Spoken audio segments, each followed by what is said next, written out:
Hello भैया, स्वागत आप सभी का मेरे यूट्यूब चैनल स्कूल ट्यूशन गुरुजी में।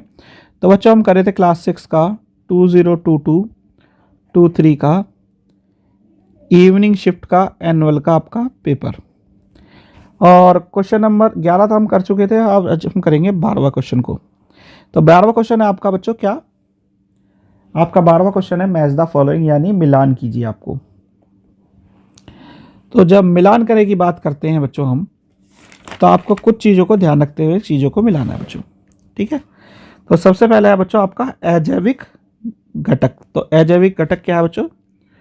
सूर्य का प्रकाश, यानी एबायोटिक कंपोनेंट कौन सा है? सनलाइट बच्चों। फिर है आपका इसका बच्चों एक्वाटिक हैबिटेट, जलीय आवास। तो वो है बच्चों आपका तालाब, जिसे हम पौंड कहते हैं। पर्वतीय क्षेत्र में आपको शंखाकार वृक्ष मिलते हैं बच्चों। माउंटेन रीजन में कोन शेप्ड ट्री मिलते हैं। समंदर में क्या मिलता है? लवणीय जल मिलता है बच्चों आपको, यानी ओशियंस में सॉल्टी वाटर मिलता है। फिर है बच्चों टेरिस्ट्रियल हैबिटेट का उदाहरण है बच्चों आपका डेजर्ट, यानी मरुस्थलीय। फिर आपका बच्चों शिकार होता है हिरण का, पर ये क्या है? डियर। फिर है इसका दूसरा भाग बच्चों, पुष्प का एक चित्र बनाकर उसमें स्त्री केसर और विभिन्न भागों को इंगित कीजिए। अच्छा, तो इसको एक आसान सी अगर भाषा में बनाना चाहे तो एक ऊपर हो गया इस तरह का, और ये छोटा सा पार्ट लेकर रखा है, और इस तरीके से ये लीड किया, फिर यहाँ से नीचे एक इस तरह की संरचना चली गई। अच्छा, इसे कहते हैं हम स्टाइल, ये स्टिग्मा, ये स्टाइल, और ये वाला भाग हो गया आपका ओवरी। हिंदी में अगर कहें तो आपका स्टिग्मा तो स्टिग्मा ही रहेगा, स्टाइल का नाम दे देते हैं वृत्तिका, और ओवरी का नाम देते हैं बच्चों अंडाशय। ठीक है, तो इस तरीके से आप इसके नाम लिख सकते हैं। क्वेश्चन नंबर 13 देख लेते हैं बच्चों। क्वेश्चन नंबर 13 क्या है? कुछ ऐसे पौधे होते हैं। तो ये क्वेश्चन नंबर 13 क्या कहता है बच्चों? इसमें कुछ पौधों के बारे में बताया गया है जो चूहे, मेंढक, कीड़े मकोड़ियों का शिकार करते हैं, यानी इंसेक्टिवरस प्लांट की बात करी है बच्चों ये। और ये ऑस्ट्रेलिया, भारत में मेघालय राज्य में पाए जाते हैं। और इनकी जो पत्ती का आकार है वो कैसा होता है? घड़े जैसा होता है बच्चों। और उसके ऊपर एक ढक्कन लगा होता है जो कि क्या करता है? उसके माउथ को या उसके मुंह को कवर करता है बच्चों। ठीक है, अब हिंदी और इंग्लिश में आपके क्वेश्चन आंसर है। इंग्लिश में मैं साथ साथ पढ़ता चलूंगा। पहला आपका निम्नलिखित में से एक कीटभक्षी पौधा है, यानी which of the following is an insectivorous plant. तो इंसेक्टिवरस प्लांट की जब हम बात करते हैं तो बच्चों पिचर प्लांट, ये आपका इंसेक्टिवरस प्लांट है बच्चों। इंग्लिश और हिंदी में नाम एक ही है, इसलिए कंफ्यूज मत होइएगा। क्वेश्चन नंबर 2 है आपका बच्चों, कीटभक्षी पौधे नहीं पाए जाते हैं। तो कीटभक्षी पौधे कहाँ नहीं पाए जाते बच्चों? यहाँ पे इसके दो नाम दिए हुए हैं बच्चों आपको। एक तो ऑस्ट्रेलिया बताया गया है, दूसरा बताया गया भारत। ठीक है, और भारत में भी कहाँ? मेघालय बताया गया है। तो आपका ये वाला ऑप्शन गलत हो गया, ये वाला गलत हो गया, ये वाला गलत हो गया, बचा कौन सा? बी वाला, यूएसए में। ठीक है, तो कुछ चीज़ें लॉजिक से भी आपको करनी आनी चाहिए बच्चों। फिर है क्वेश्चन नंबर 13 का तीसरा भाग, कौन कीटभक्षी पौधे का शिकार नहीं है, यानी इनमें से कौन सा कीटभक्षी पौधे का शिकार नहीं है। तो कीटभक्षी पौधा या इंसेक्टिवरस प्लांट जब हम कह रहे हैं which is not a pray of insectivorous plant जब बात कर रहे हैं, तो वो क्या करता है? कीड़ों का ही शिकार करता है बच्चों। तो इनमें ये भी कीड़ा है, ये भी कीड़ा है, ये भी कीड़ा है, ये कीड़ा नहीं है, तो ये इसका आंसर हो गया। ठीक है, फिर इसका तीसरा भाग बच्चों अथवा वाला, कि किस कीटभक्षी पौधे की पत्तियों का आकार घड़े की आकृति के समान होता है, यानी विच इंसेक्टिवरस प्लांट है पिचर शेप्ड लीव्स। तो पिचर शेप्ड लीव जैसे कि नाम ही बता रहा है, तो पिचर प्लांट उसका नाम रख दिया हमने, यानी कि घटपर्णी पिचर प्लांट बच्चों। ठीक है बच्चों, चलिए आगे बढ़ते हैं। अब ये इसका इंग्लिश वाला पोर्शन था बच्चों, जो अभी मैंने थोड़ी देर पहले आपको बताया। फिर है क्वेश्चन नंबर 14। क्वेश्चन नंबर 14 क्या कहता है? क्वेश्चन नंबर 14 कहता है कि पौधे जो है, प्लांट क्या है, मूव नहीं कर सकते एक जगह से दूसरी जगह, लेकिन एक ही प्लेस पे वो एक ही जगह पे ग्रो करते हैं। ठीक है बच्चों। फिर क्या कहता है, और बड़े होने पर भी चल नहीं पाते, लेकिन जो बीज होते हैं वो एक जगह से दूसरी जगह जाते हैं, यानी ट्रैवल करते हैं एक जगह से दूसरी जगह। अब उन्हें जाने के लिए क्या क्या है, डिफरेंट मीन्स हैं, जैसे कि आपका कैसा हो गया, एयर के द्वारा, वाटर के द्वारा, कई चीज़ों के द्वारा आप क्या कर सकते हैं, अलग अलग जगहों पे जा सकते हैं बीज। तो अब इससे रिलेटेड कुछ क्वेश्चन आंसर है हमारे। तो पहला क्वेश्चन है बच्चों आपका, बीज का बाहरी भाग क्या कहलाता है? The outer covering of a seed is called. तो outer covering of seed is called क्या कहलाता है बच्चों?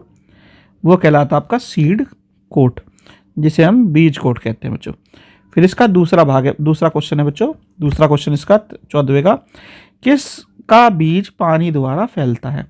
Which of the seed spread through water, यानी इनमें से कौन से पौधे का सीड पानी द्वारा फैलता है? तो इनमें से अगर ध्यान देंगे बच्चों, लोटस जो है पानी में उगने वाला पौधा है, या कमल जो पानी में उगने वाला पौधा है, तो इसी का सीड जो है पानी के द्वारा भी फैलेगा बच्चों। फिर है बच्चों तीसरा भाग इसका बच्चों, यानी थर्ड पार्ट, किसके द्वारा बीज नहीं फैलता है, यानी seeds are not spread through. अच्छा बच्चों, वाटर, एनिमल, विंड, यानी जल, जानवर, हवा के द्वारा तो सीड फैल सकता है, लेकिन आग क्या करती है, आग किसी चीज़ को ज़्यादातर ख़त्म कर देती है, बेकार कर देती है, तो उसके द्वारा सीड भी नहीं फैल सकता है बच्चों, यानी कि इसका आंसर हो गया आपका फायर। अब इसमें एक अथवा वाला भाग दिया बच्चों, क्या है, किसके बीजों को नहीं खाया जाता है, यानी इनमें से किसके बीजों को हम नहीं खाते हैं। अच्छा एक चीज़ समझ लीजिए, इसमें 3 नाम दिए हुए हैं, बीज तो खाए जाते हैं तीनों के, लेकिन 2 को हम ज़रूरत के हिसाब से खाते हैं क्योंकि हमें ज़रूरी है, तीसरे को बहुत ज़्यादा ज़रूरत होने पे खाते हैं क्योंकि वो बीमारियों में इस्तेमाल होता है बच्चों कई ज़्यादा सारी। तो इसलिए हम क्या कह देते हैं कि नीम के बीजों को हम नहीं खाते हैं, क्योंकि कारण ये है कि उसको उससे स्पेशल दवाइयाँ बनाई जाती हैं, तभी आप उसे खा सकते हैं, जनरली आप वरना उसे नहीं खाते हैं बच्चों। लेकिन जब वीट, मेज यानी गेहूँ और मक्के की बात करते हैं तो इसका बीज हम जो है आटा बना करके, रोटी बना करके उसे खा लेते हैं। तो इसका आंसर हो गया बच्चों आपका डी। ठीक है बच्चों। फिर है आपका क्वेश्चन नंबर 15। अब क्वेश्चन नंबर 15 क्या कहता है आपको, कि हमारे विद्यालय के रास्ते में बाग बगीचे बहुत सारे आपके क्या है बच्चों, आपके गार्डन्स हैं, और आप जब देखते हैं उन्हें तो आप क्या करते हैं कि हम नेचर के कितना पास में है, और हमें पौधों से अपने साथ में क्या करनी चाहिए, फ्रेंडशिप करनी चाहिए, मित्रता करनी चाहिए। तो उसी से रिलेटेड कुछ क्वेश्चंस हैं बच्चों आपके, जरा उन्हें देख लेते हैं। हिंदी और इंग्लिश दोनों में बताता चलूंगा मैं आपको। पहला है बच्चों आपका, पत्तियों का शिराओं द्वारा बनाया गया डिजाइन को क्या कहा जाता है, यानी the design made by veins in a leaf is called. तो उसे क्या कहते हैं बच्चों, शिरा विन्यास या लीफ वेनिशन कहते हैं बच्चों। फिर इसका दूसरा भाग बच्चों, दूसरा भाग क्या कहता है, पत्तियों से जल की बूंद जलवाष्प के रूप में बाहर निकलती है, ये प्रक्रिया क्या कहलाती है, यानी the process in which water comes out of leaf in the form of water vapour. तो उसे क्या कह देते हैं बच्चों हम, वाष्पोर्जन, यानी आपका ट्रांसपीरेशन कह देते हैं बच्चों। फिर इसका तीसरा भाग है बच्चों, यानी 15 का तीसरा भाग, ये क्या कहता है बच्चों, जिन पौधों में कोई मुख्य जड़ नहीं होती तथा सभी जड़ एक समान होती है, उन जड़ों को क्या कहते हैं, यानी the plants do not have main root but all roots seem similar, these roots are called. इस तरह की रूट्स को क्या कह देते हैं बच्चों हम, फाइब्रस रूट, फाइब्रस रूट, और हिंदी में कहते हैं बच्चों रेशेदार जड़। फिर इसका 15 का एक तीसरे का अथवा वाला भाग है बच्चों, एक पौधे में मूसला जड़ है, इस पौधे की पत्तियों में कौन सा सिरा विन्यास होगा, यानी plant have tap root, what will leaf venation in its leaf. तो वो कौन सी होगी बच्चों आपकी, रेटिकुलेट